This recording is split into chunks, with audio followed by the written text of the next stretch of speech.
I wanted to be swept off my feet by Prince and live happily ever after.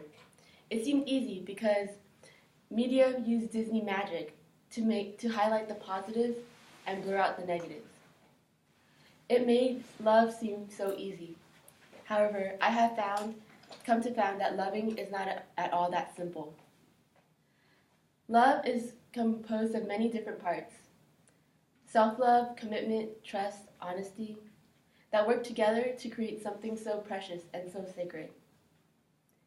In Bell Hooks' All About Love, she unpacks all of the components of love and broadens the perspective towards her readers.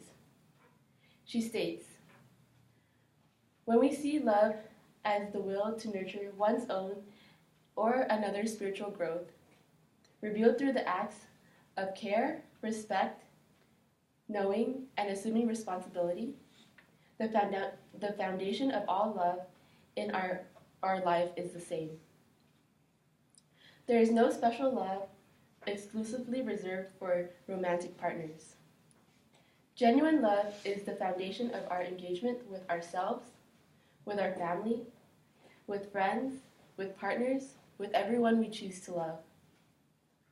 While we will necessarily behave differently depending on the nature of the relationship, or have varying degrees of commitment, the values that inform our behavior, when rooted in the love ethic, are always the same in every situation.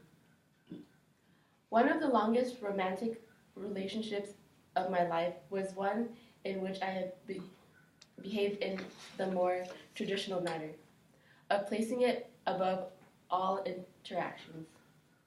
It became destructive. I found it difficult to leave.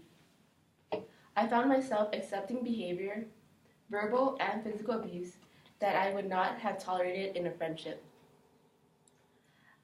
I had been raised conventionally to believe this relationship was special and should be reserved above all. Most women and men born in the 50s or earlier were socialized to believe that marriages and/or committed relationships of any kind should take precedence over all other relationships. I had been evaluating my relationship from a standpoint that emphasized growth rather than duty and obligations. I would have understood that abuse irreplaceably undermines bonds. All too often, women believe it is a sign of commitment and an expression of love to endure unkindness or cruelty, to forgive and forget.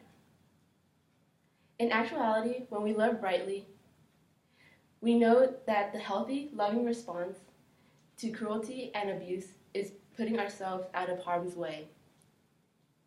Even though I was a committed feminist as a young woman, all that I knew and believed in politically about equality was, for a time, overshadowed by a religious and familial upbringing that has socialized me to believe everything must be done to save the relationship. Overall, Bell Hooks' personal anecdotes and excerpts from other texts in All About Love has given me insight about love and life in general. Loving is not easy, and you should not wait for someone to sweep you off your feet, but instead you should explore the avenues of love yourself. Thank you.